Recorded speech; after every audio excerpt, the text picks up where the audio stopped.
Mamlakatimizda ota-ona qaramog'idan mahrum bo'lgan bolalarni qo'llab-quvvatlash hamda ularning ijtimoiy himoyasini kuchaytirishga alohida e'tibor qaratilmoqda.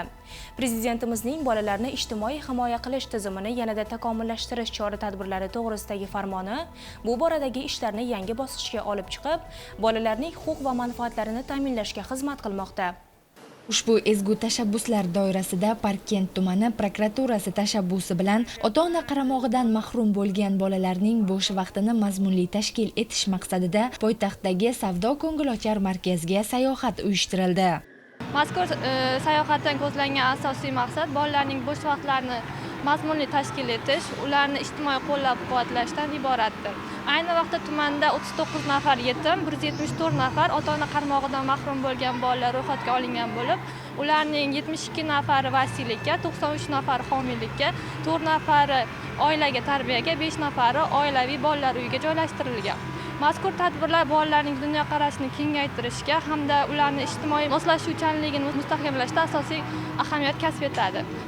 E'tiborlisi shundaki, bugun bolalar o'zlarini jamiyat va davlatning e'tiborida, g'amxo'rligida ekanligini his qilishib, samimiy va quvonchli lahzalarni boshdan o'tkazmoqdalar. Har bir bola mehr va e'tiborga, g'amxo'rlikka loyiq. Shu sababli tuman prokuraturasi tomonidan bolalarning huquq va manfaatlarini himoya qilishga, ularning bo'sh vaqtlarini mazmunli tashkil qilishga qaratilgan ushbu turdagi ezgu tashabbusli ishlar davom ettiriladi. Tadbir davomida bolalar uchun qiziqarli ekskursiyalar tashkil etildi. Ular savdo-ko'ngilochar markazdagi zamonaviy dam olish maskanlari bilan yaqindan tanishib, vaqtlarini maroqli o'tkazishdi.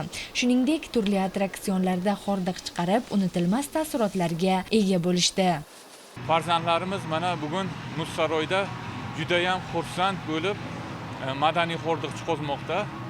Bu menimcha ularni ruhiyatiga juda ham yaxshi ta'sir qiladi, ayniqsa issiq kunlarda.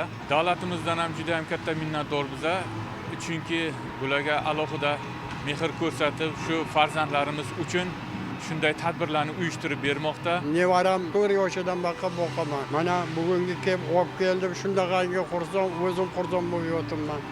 Ko'zlarimda yosh chiqib ketdi.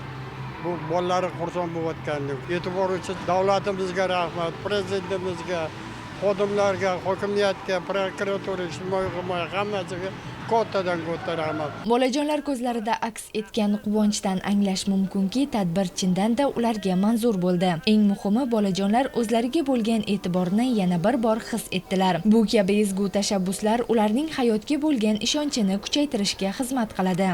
Zero bolalar baxti yo'lidagi har bir ezgu qadam yangi O'zbekistonning yorqin kelajagi poydevorini yanada mustahkamlaydi.